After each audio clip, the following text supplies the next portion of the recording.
بسم الله الرحمن الرحیم. به نام خداوند بخشنده و مهربان. امروز میایم درس سوم پایتون آغاز میکنیم که اصل پایتون استیتمنت یا بیانیه های پایتون. Statements بیانیه. A computer program is a list of instruction to be executed by a computer. یک پروگرام کامپیوتر list instruction هم دستورات میگه. In a programming language, these programming instructions are called statement. میگه این دستورات را در programming language به نام statements یا بیانیه ها میگن. The following statement print the text Python is fun to the screen. اینی میگه اینی example یا مثال ببینین. میگه print Python is fun در بین قوس نوشته میشه.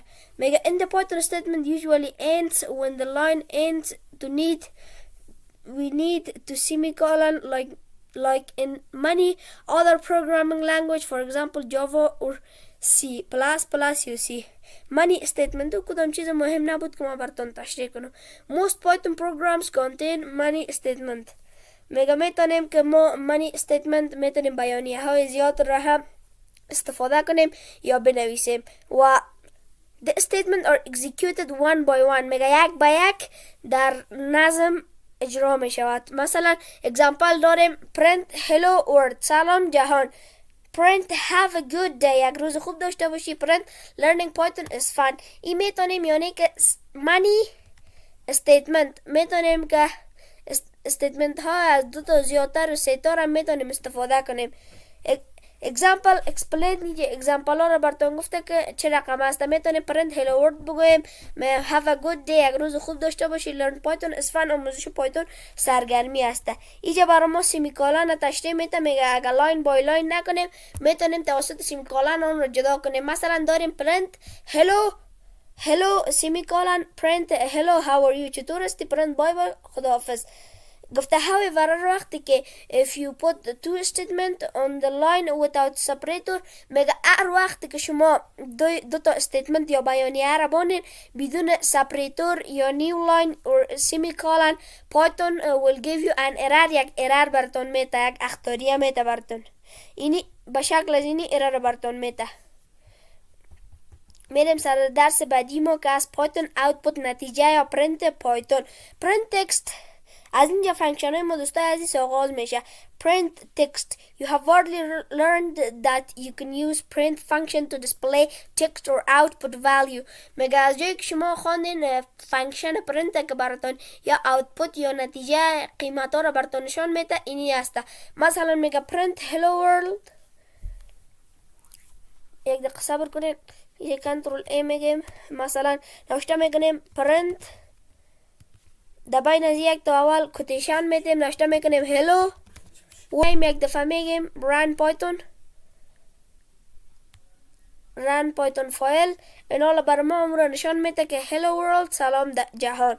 حالا میایم در اینجا میبینیم که میگه hello world همین چیزا در try it yourself میتونیم try امتحان کنیم برای ما نشان میده. You can use the print function as many times you want to each print new line by default. میگه میتونین که سه یا بیشتر از سه خط هم print بنویسین like مانند hello world I'm learning Python this awesome. دبل کوتیشن یک چیز مهم است. اگر دبل کوتیشن ندیم برای ما یک error میکشه. مثلا print this will work. اینی را شما میبینین اینی نامش کوتیشن است که باید در هر جای بدیم. This will also work. این هم همچنان کار میکنه. If you forget to put the text inside quotation میگه اگر فراموش کنین که در داخل متن کوتیشن بدین Python will give you an error که به شکل ازی براتون یک error میده. Print without a new line میگه اگر بدون یک لاین جدید هم print کنین مشکل نداره. by default از قبلا یا سابقه the print function ends a new line در آخر براتون یک لاین میده. و میتونیم که دو لاین هم استفاده بکنیم. میریم با درس بعدی ما که است print numbers که نمبرها را print یا value قیمت برای ما outputش نشان میده. print numbers میگیم you can also use the print function to display number. میگه میتونیم مثل که در حروفا کردیم میتونیم هم در اعداد استفاده کنیم فانکشن print. مثلا داریم print 3 برای ما 3 را میکشه. این هم مثال های دیگه هست. مثلا نیجه میم ایره حذف میکنیم. مثلا میم print باز هر وقتی که انتجر یا اعداد استفاده میکردین، نباید دبل کوتشن بدیم. من میگم رن پایتون فایل 34 رو برامون نشان میده. میگه میتونیم که عملیه های جمع، ضرب و تقسیم هم استفاده کنیم.